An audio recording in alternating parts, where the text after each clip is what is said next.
Looks like we've got a big storm coming. Sorry, that was horrible. Hey, what's going on, you guys? My name is The Raptor, and welcome back to another one of my Death Battle prediction videos. So, next time on Death Battle, after Akuma versus Shao Kahn, we've got Korra from Avatar, The Legend of Korra, versus Storm from the X-Men in Marvel.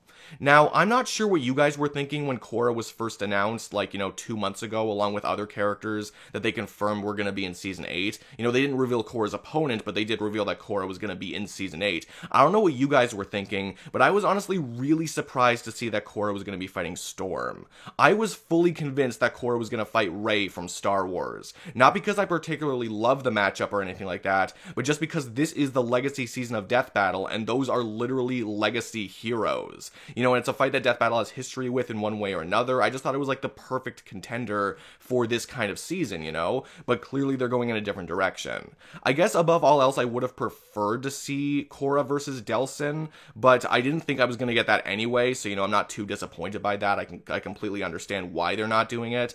It is a little disappointing, though, just to see that they're using another comic character as opposed to what some could argue to be more interesting characters, like a movie character or a video game character from a video game we haven't seen before on Death Battle, etc., etc., So it is a little disappointing, but I'm not too disappointed. This isn't like a fight that I absolutely hate. I'm fine that we're going along with this one. So first, let's take a look at Korra's abilities. Obviously, by the end of the series, she was able to bend all 4 elements with complete mastery. Airbending lets her glide through the air and create powerful gusts of wind. Waterbending lets her manipulate water and ice for attacks and defense. Earthbending lets her control rock and the ground beneath her. And firebending actually lets her produce fire and use it for attacks and often also propulsion. Now, I want to make it clear that those are just the basics when it comes to those bending techniques. There are more specific things that she can do with them, as she's shown many different times. She can get really creative, but I didn't want to make this video super duper long by going over everything that she's done with them. Just know that at this point, she can use these elements for many different and creative ways for attacks, defense, maneuverability, manipulation, etc., etc., and she can move them around in essentially any way she wants to at this point. She can also metal bend for manipulating metal, spirit bend, which lets her change spirits from bad to good, energy bend, which lets her astral project and change people's life energy or manipulate people's life energy, and she can even potentially blood bend, and I don't think I need to explain what blood bending is. She also has the ability to heal people thanks to her water bending, and she has an admirable amount of physical strength and agility. She's able to shatter ice blocks with a single punch, and while she hasn't dodged or redirected lightning like Aang has before, at least not to my knowledge, I could be wrong, she has fought on par with characters who could dodge lightning more times than once before, so her reaction speed should naturally be around that level as well. And of course, she can enter and exit the Avatar state whenever she wants to now, which is where she enters a Super Saiyan form that gives her the wisdom and power of all previous avatars in the reincarnation cycle. However, if she dies while in the Avatar state, then the cycle of reincarnation for the avatars is stopped forever, so of course that's not good.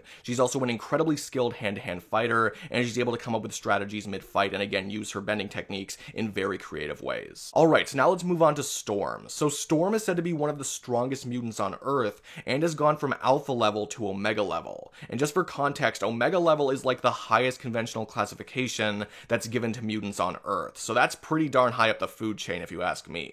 Essentially, Storm can manipulate the weather, and she can do this to bring about pretty much any weather pattern imaginable, including thunderstorms, blizzards, hail, hurricanes, tornadoes, even ones that don't naturally occur on Earth. She's that powerful, And she can manipulate ecosystems and weather not just on Earth, but also in space and on other planets. She's able to control humidity, moisture, and precipitation on the molecular level, and can manipulate the wind for powerful attacks or for aerial maneuverability. She can generate lightning not just from the sky, but also from her own 2 hands, and she has amazing resistance to all of her weather manipulating abilities, as she can alter her own body temperature to compensate. Storm also has some other abilities that are pretty obscure, but can be super deadly thanks to the precision of her powers. For example, she can control atmospheric pressure and air so thoroughly that she can cause extreme pain in her opponents through manipulating the pressure of their inner ear, and she can even suck all the air out of your lungs, rendering you unable to breathe. She can also flash freeze people in an instant, see in the dark, breathe underwater, and she can detect an opponent's nervous system,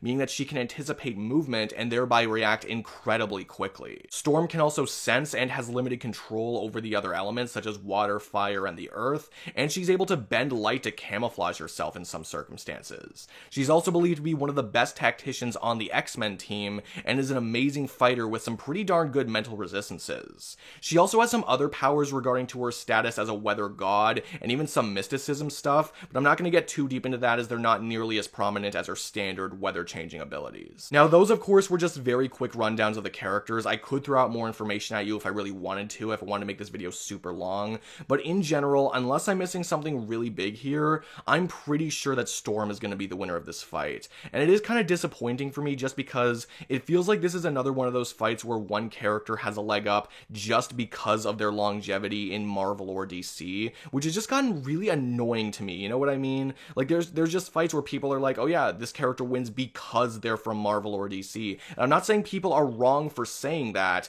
it's just, it's gotten annoying for how that happens, you know, just with scaling existing in these kinds of universes. It just has gotten a little annoying to me, but we just kind of have to roll with it, you know what I mean?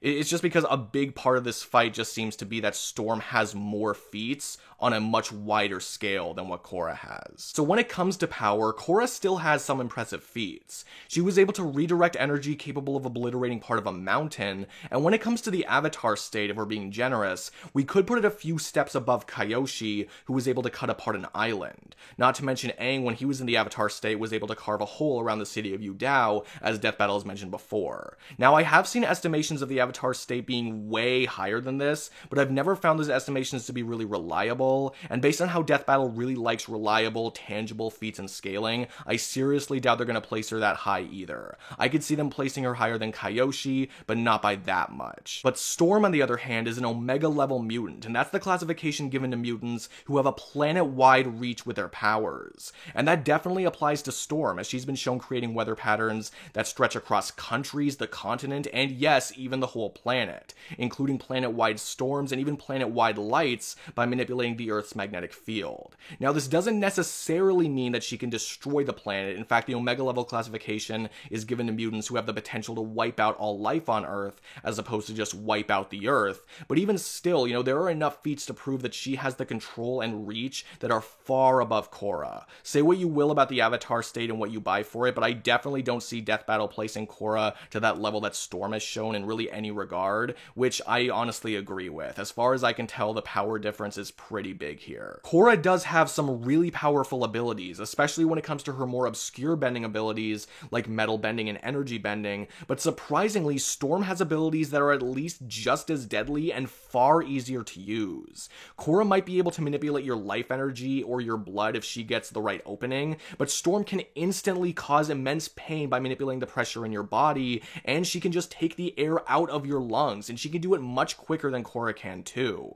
Korra should be able to react to lightning and possibly could go even faster than that, but Storm has dodged lasers on multiple occasions and can keep up with Marvel's street tiers at least, like Wolverine. So her reaction speed should definitely be enough to outpace Korra, especially when you factor in her being able to sense the nervous system and anticipate attacks. All of this combined really means that Storm would probably have better opportunities to use her crazier abilities than Korra would be able to use hers. And yes, it's possible that Korra might be more skilled when it comes to controlling some of the elements, like earth and fire, but Storm can still sense any elemental attack coming fast enough to avoid it or counter it, and she can control a lot of what she controls on the molecular level. You know, being able to cause or stop tsunamis, being able to flash freeze people in an instant, and being able to control the moisture and humidity around you or within you in whatever way she wants to, means that she simply has way more control over this battle, despite how overpowered Korra's energy bending and other abilities are. And couple that with Storm's power and speed, and that's pretty much that. And like I said before, this video was not meant to be super exact regarding their stats or all of the abilities that they've ever used. They both have their own counters and they're both really strong, but based on what I know about these characters, I just feel like Storm has it better based on her classification, her feats, and the scaling that she gets. Korra is still incredibly impressive and she has her own tricks up her sleeve. She has a lot of experience fighting elemental foes, of course, and she's a really skilled fighter, but Storm is also a really skilled hand-to-hand combatant and she has that kind of experience as well, and she just has greater limits to push regarding power, speed, and abilities. Being able to manifest whatever weather pattern she wants on essentially whatever scale she wants, along with all of her other crazy abilities, is just too much for Korra in my opinion. So it's fine if you disagree, but I'm personally picking Storm for the win. happen. But anyway, guys, that was the prediction. Thank you all so much for watching. If you enjoyed it, be sure to give this video a like, comment your comments down below, subscribe if you could too, that would be amazing. But no matter what you guys do, thank you all so much for watching. I really do appreciate it. This definitely wasn't the fight I was expecting. It definitely wasn't my first choice for Korra, but still, you know, I'm excited for it, and I hope you guys are excited for it too. But yeah, that's it for me. I will see all of you guys in the next video. Peace out.